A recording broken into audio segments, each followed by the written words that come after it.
This is ZNS Total Sports, brought to you by Fourth Terrace Diagnostic Center.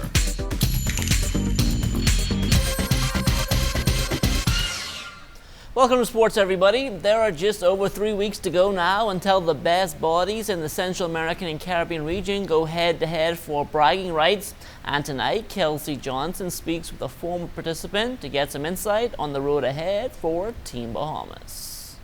With the 43rd CAC Bodybuilding Championships taking place in our backyard, former CAC standout and professional fitness coach Natasha Brown has some advice for the female members of Team Bahamas.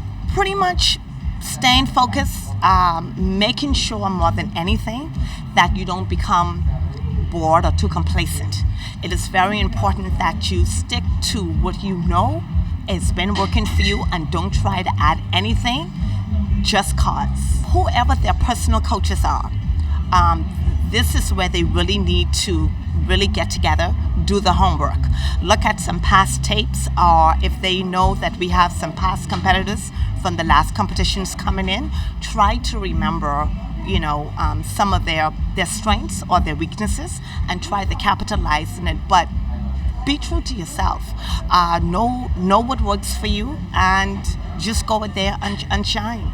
6 pro cards are up for grabs at the CAC Championships, set to take place September 24th through the 27th at the Atlantis Paradise Island Resort. This is the first major championship to be staged under the new administration. With Joel now being the top of the leader, Kenny, we've got Nardo. These are a good group of guys.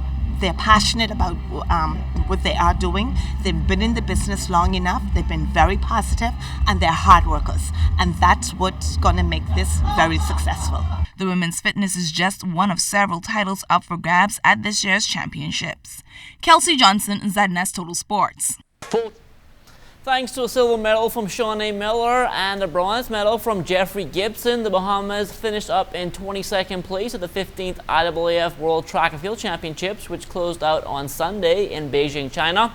And we got some reaction from you, the Bahamian public. The 2 medals is good. Coming from a small country as the Bahamas, not too bad, but we could have done a little bit better. But we'll take the 2 medals because we look pretty good, especially with Shawnee. I think Shawnee was strong. The Gibson guy up and coming, and he's going to be something to look forward to because I think he's going to go even further. Thank God for 2 medals. Some countries didn't get any. So let's thank God for that, and we wish the Bahamas team the best. The Gibson boy, as a young boy at this age, I presume he can be one of the best. Congratulations to those with the medals, and I thought we could have gotten some more medals, but there was an unfortunate break. Hopefully when we go next year to the Olympics that we would, get more medals than told them what we have this year. And I hope everybody work hard, work on their mistakes, and do what they have to do, and we'll get back to the top.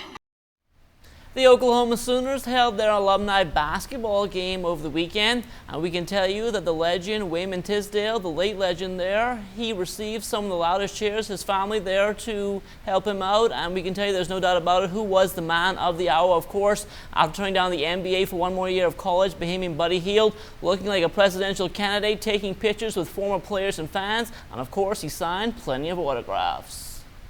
It's fun, just being out here and just seeing all the old players and just talking to them and just how they talking trash. You gotta get to 2,000 points, and I was like, nah, man, we're trying to get to the Final Four. You know what I mean? It was just good to see them out here and just come back and show them how much they appreciate the program and being out here with the kids and the fans coming out.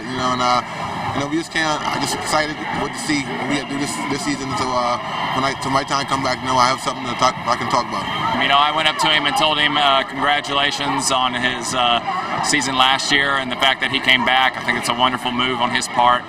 The team, I think, talking to the coaching staff, they're working really hard, and that's the main thing, is just to stay hungry, stay humble, be focused, and I think they'll do really well this year.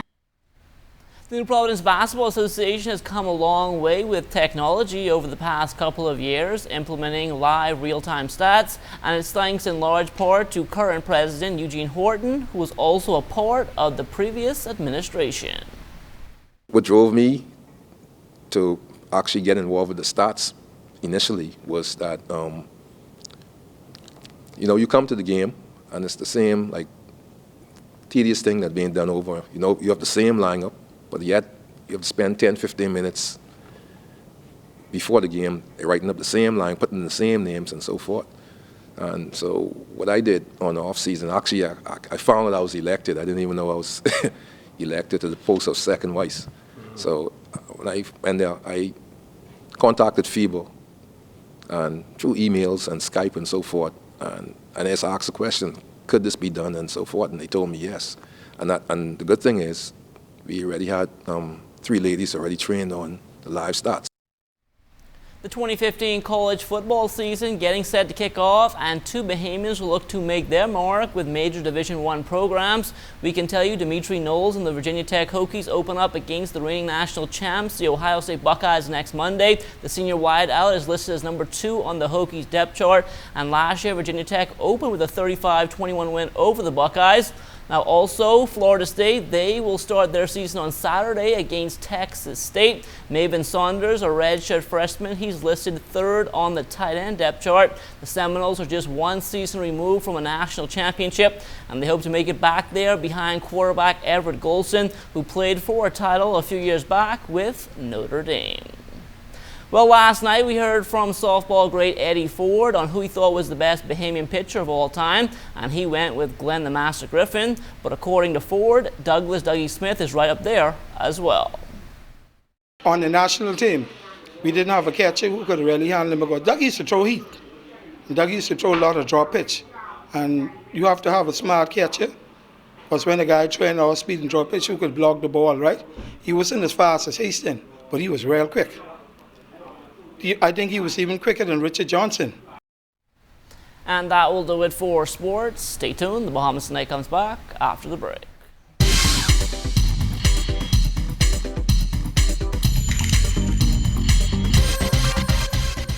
This is ZNS Total Sports, brought to you by 4th Terrace Diagnostic Center.